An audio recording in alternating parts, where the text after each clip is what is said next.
high school football team ended because of racism. A majority white team playing against black players. According to the report, these white players were calling the black students the N-word, called their coach the N-word. It ended in a fight. The head coach for the Roxbury Prep High School Wolves, Willie McGinnis, let's put up a picture of Mr. McGinnis, said that a fight between his team and the Georgetown Middle School Royals took place because of racial slurs. He said that's it. And they tried to work through it. They tried to be champions. They tried to hold their head up, be the bigger person.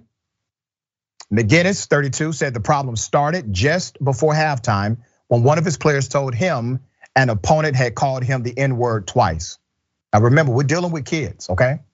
McGinnis, who also serves as the school's dean of students, said he reported the incident to the head referee and one of his assistants. What do you think they did? Do you think they did something? Not a damn thing. The ref promised to speak to the Royals, but McGinnis said he's not sure. The seriousness of the situation took hold. As McGinnis players first reported being insulted with racist slurs, the coach said he told them during halftime to respond using our pads. In the second half of the game, McGinnis says more of his students told him that Royals players were calling them racial slurs and comparing them to apes and monkeys. It has now escalated. Allegedly, fans of the Royals also moved in behind their bench, attempting to interact with his players.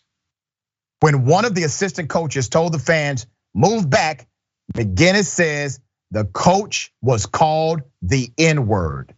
Parents of Roxbury Wolves players attempted to form a line between the players on the bench and the crowd. Wow. In the third quarter, a fight broke out between both teams on the field. When the coach and other coaches, Coach McGinnis and other coaches rushed to break it up, he says he heard a Royals player say the N-word. He allowed the game to continue for a while, but the alleged harassment from the opposing team continued, so he decided to pull his team out. As the Wolves headed toward the locker room, the head coach said he heard chants of the N-word. The Roxbury Prep Wolves were escorted out of town by Georgetown police. There are also reports that the black cheerleaders were harassed the same way as well, being called the N-word. Now, here's what should have happened, okay?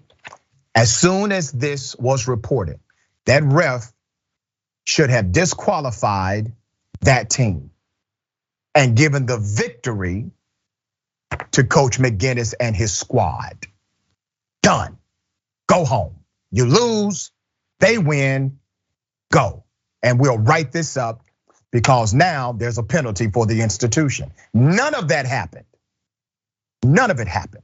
They allowed these children to be called the N-word, these cheerleaders to be called the N-word, and then that team, these high school students, along with those in attendance, chanted the N-word as they left the game. Can you blame them only for their behavior? Look at what parents are doing at school board meetings. Look at what they're doing supporting people like Donald Trump and others who are known to protect white supremacy. So why would they not mimic adult behavior? Sister, what are your thoughts here? I mean, yeah, I think that something that's important to keep in mind is that racism is not innate, it's learned behavior. Right. You have these, young kids who are saying racial slurs, but then you gotta look at the stands. Who are the fans also saying racial slurs and yelling abuse at these players? It's probably their parents, their relatives, adults from the school, like behaving in this way. And it's a system that allows this behavior to continue. It's the ref who didn't put a stop to it when he first learned of it. It's the coach that seemingly doesn't care that his players are using this type of language. And it's of course, the parents and the fans who are participating in it as well and just allowing it to continue. Yeah. It's just a horrible, disgusting situation, and you really can't put any blame on the players who are receiving this abuse for reasonably getting frustrated. Yeah,